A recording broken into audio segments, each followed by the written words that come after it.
Hey guys, welcome to Beyond Gaming, and in this video we'll be talking about the components that we'll need to build a VR ready PC.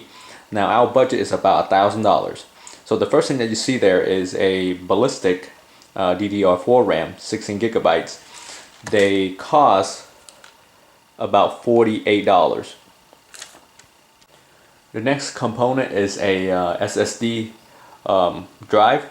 Is made by Intel, and this is 480 gigs. Original price was 180, but at Micro Center they sold it for a different price. I got it with a discount, and it only cost 110. This is the CPU cooler. It's the Hyper 212 Evo by Cooler Master. It costs about $36.99. We did get a $7 mail-in rebate, so it actually cost you about $30. This is the Corsair power supply. It's the CX750. This thing costs about $50. It's definitely good to have more power supply than the minimal. We definitely don't need 750 to run this whole component. However, in the future, you plan to upgrade, add more SSD, add hard drives, or you want to overclock your graphic card, overclock your CPU. They all do require a little bit more power supply, so it's definitely good to have extra. This is the motherboard that we'll be using. It's by Gigabyte. It's the Z170X Gaming 5. It costs $150 at Micro Center. We did get $30 discount because we also purchased the graphic card as well. And it does have a $15 mail-in rebate, so this actually runs about $105 total. It's a very good deal. It has a good sound system by Sound Blaster, up to 115 decibels. It has 3 USB 3.0 ports and a USB 3.1 ports. So it's very good if you have the Rift. You have plenty of USB 3.0s to use. It does have one USB Type-C port as well.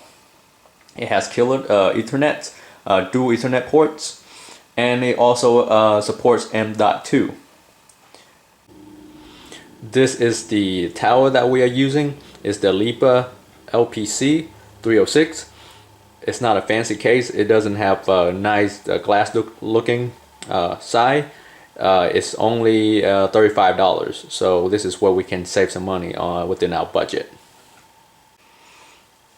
This is our graphic card. It's the GTX 1070. It's by Gigabyte. It costs about $440. It's the most expensive components that we have.